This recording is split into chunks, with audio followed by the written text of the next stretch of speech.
આપણા રસોડાના મસાલાના ડબ્બામાં એક નાનકડી સુગંધિત કડી છે. હા, એ જ લવિંગ, જેનું આપણે ચા કે પછી બિરયાનીમાં ઉપયોગ કરીએ છીએ. પણ જરા વિચારો, શું ક્યારેય એવું લાગ્યું છે કે આ નાનકડા મસાલામાં આયુર્વેદના કેટલાય મોટા રહસ્યો છુપાયેલા હોઈ શકે? વેલ, આજે આપણે એ જ કરવાના છીએ. આ સામાન્ય દેખાતા લવિંગની અસામાન્ય શક્તિને જાણીશું. આપણે તો એને સાધારણ રીતે લવિંગ કહી દઈએ છીએ, પણ આયુર્વેદના પ્રાચીન ગ્રંથોમાં જુઓ તો એના નામ છે લવંગમ અને દેવકુસુમમ. અને આ બીજું નામ દેવકુસુમમ, એનો અર્થ ખબર છે? દેવોનું ફૂલ. આ નામ જ એની આખી કહાણી કહી દે છે, નહીં? અને જુઓ, આ કોઈ આજકાલની ફેશન કે ટ્રેન્ડ નથી હો. આ બધું જ જ્ઞાન તો ચરક સંહિતા જેવા હજારો વર્ષ જૂના ગ્રંથોમાંથી આવે છે. વિચાર કરો, સદીઓથી એનો અભ્યાસ થતો આવ્યો છે, એટલે જ તે આટલું વિશ્વસનીય છે. તો ચાલો હવે આ મસાલાની ગુપ્ત ઓળખને જાણીએ. જોઈએ કે આયુર્વેદ આ આપણા પરિચિત રસોડાના મસાલાને ખરેખર કઈ નજરે જુએ છે. આયુર્વેદની દુનિયામાં એક બહુ સરસ વાત છે. એ માને છે કે દરેક વસ્તુની પોતાની એક આગવી ઓળખ, એક પર્સનાલિટી હોય છે, અને શરીર પર એની એક ચોક્કસ અસર થાય છે. રસોડું એ જ આપણી પહેલી ફાર્મસી છે, એમ કહી શકાય. તો પછી સવાલ એ થાય કે લવિંગનું આયુર્વેદિક વ્યક્તિત્વ કેવું છે? ચાલો એના આ જટિલ પણ રસપ્રદ ચરિત્રનું થોડું વિશ્લેષણ કરીએ. પણ અહીંયા એક મજેદાર વાત છે. એક કોયડો છે. એક જ મસાલો એક જ સમયે ગરમ પણ હોય અને ઠંડો પણ હોય. એવું કઈ રીતે બને? આ તો એકદમ વિરોધાભાસી લાગે છે, બરાબર ને? પણ આયુર્વેદ પાસે આનો પણ જવાબ છે. જરા અહીં જુઓ, આપણા પ્રાચીન ગ્રંથો લવિંગ વિશે શું કહે છે. ધન્વંતરી નિઘંટુ કહે છે કે એ શીતળ છે, હૃદયને મજબૂત કરે છે. તો બીજે બાજુ રાજ નિઘંટુ એને ગરમ, તીક્ષ્ણ અને કડવું ગણાવે છે. અને ભાવપ્રકાશ તો એને હલકું અને પાચક કહે છે. આ બતાવે છે કે આયુર્વેદ કોઈ પણ વસ્તુને એક જ દૃષ્ટિકોણથી નથી જોતું, એના દરેક પાસાનો વિચાર કરે છે. તો પેલો ગરમ અને ઠંડોવાળો કોયડો, એનો જવાબ આ શબ્દમાં છુપાયેલો છે: વિપાક. વિપાક એટલે પાચન થઈ ગયા પછી શરીરમાં જે અસર થાય એ. મતલબ કે કોઈ વસ્તુ શરૂઆતમાં ગરમ લાગે, પાચનને ઉત્તેજિત કરે, પણ લાંબા ગાળે શરીર પર એની અસર ઠંડી અને મીઠી હોય. બસ આ જ છે આયુર્વેદની ઊંડી સમજ. તો આ બધી થિયરી તો સમજાઈ ગઈ, પણ હવે જરા પ્રેક્ટિકલ વાત કરીએ. પ્રાચીન સમયમાં આ જ્ઞાનનો ઉપયોગ કેવી રીતે થતો હતો?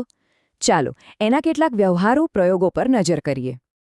આ કોઈ સામાન્ય વાત નથી. જુઓ, પ્રાચીન ચિકિત્સક ચક્રદત્ત પોતે લખી ગયા છે કે વધુ પડતી તરસ અને ઉબકા માટે લવિંગ સાથે ઉકાળેલું પાણી અત્યંત લાભદાયી છે. સદીઓ જૂના ગ્રંથમાંથી સીધી સલાહ. અને આ તો એકદમ જાણીતું અને સરળ ઉપાય છે. ગળામાં ખરાશ થાય કે દુખાવો, બસ એક લવિંગને મીણબત્તીની જ્યોતમાં હળવેકથી શેકી લો અને પછી એને મોંમાં રાખી લો.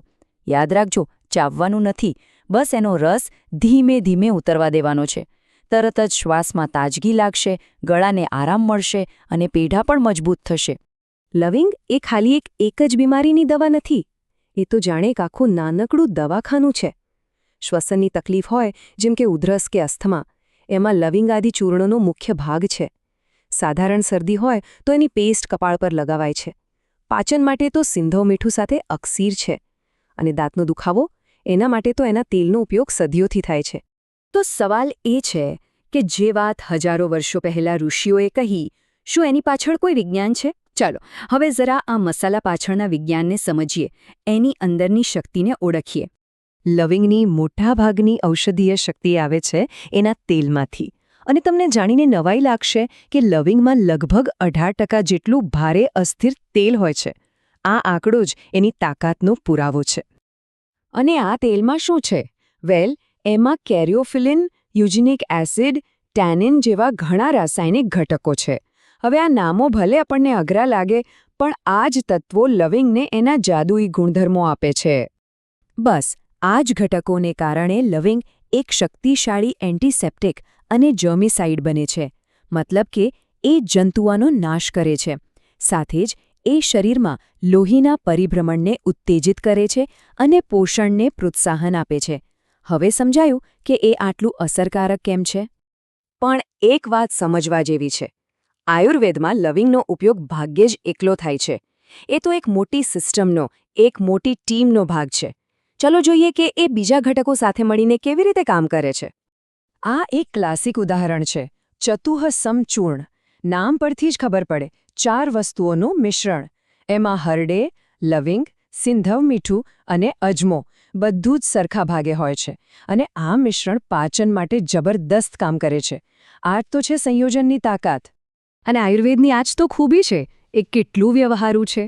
માની લો કે ઘરમાં લવિંગ નથી, તો શું સારવાર અટકી જશે? ના. આયુર્વેદ કહે છે કે ચિંતા ન કરો, એના બદલે તમે કાળા મરીનો ઉપયોગ કરી શકો છો.